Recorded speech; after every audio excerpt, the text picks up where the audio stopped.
have a cool part sporting the middle part, hard part down the center of my skull. But everything's going well. I feel so good. It's actually amazing how open craniotomy has changed the game, and not having staples has been a big difference. I just have a suture, so it's like a continuous stitch. What's up, Instagram? I am home. I have a cool part sporting the middle part, hard part down the center of my skull.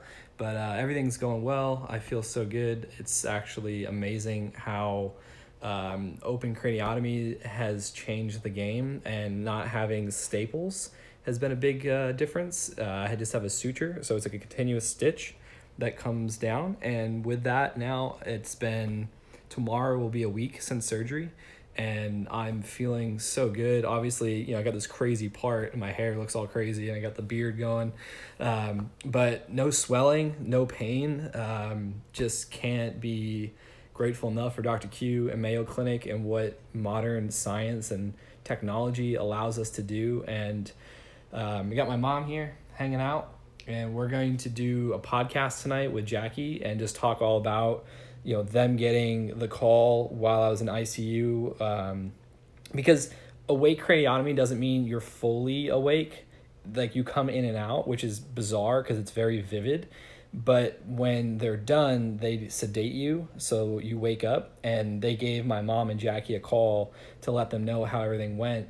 And so we're going to record a podcast about that, because there's just so many things that came from that experience, especially when I first called my mom in the ICU and woke her up from a dream. We're going to talk about that dream and all the craziness that I experienced, and I'll walk you guys through everything, because you see everything. Like, I've never been in an operating room where I was awake going into it. So I saw the lights, I saw the scalpels, I heard everything bouncing around.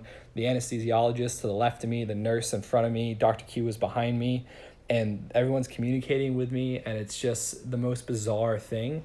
Absolutely no pain, and anytime I did perceive a little bit of pain, the nurse in front of me would see my eyes, and Dr. Q would stop, and everything would go away. And then I woke up to them taking the 4 screws out from the plate from the first surgery, which they're gonna I think they replace them with some new ones, or they're just gonna let the skull fuse back together over them. So it's phenomenal how that experience was, and I'm super grateful, because less than 48 hours I was out of the ICU and home here, and I've been up and about. I'm resting right now. The main thing right now is to keep my blood pressure and my heart rate down, because the mass, if you've seen the MRI, the type of tumor that I had removed is called a meningioma tumor. It grows to the meninges layer of your skull and pushes down into your brain. So it's like a Tempur-Pedic mattress. It sinks and then it reabsorbs back up. And so although there's no swelling, I have to allow my blood pressure and heart rate to stay down to keep the inflammation and all that stuff down, so it doesn't build up pressure, because there's all that saline and inflammation still floating around. But besides that, I've been doing everything on my own. Obviously, the first 2 days home, Jackie had to help me shower and clean out all the glue and dried blood and all that garbage that was in there. But I've been pretty mobile. I'd say I've been 100% mobile this whole time on my own. I gotta make sure I squat when I lean down so I don't push my head too forward, stuff like that. But it's incredible, and I can't thank Dr. Q and Mayo Clinic enough. And so I just want to give you guys a quick little update on how everything's going.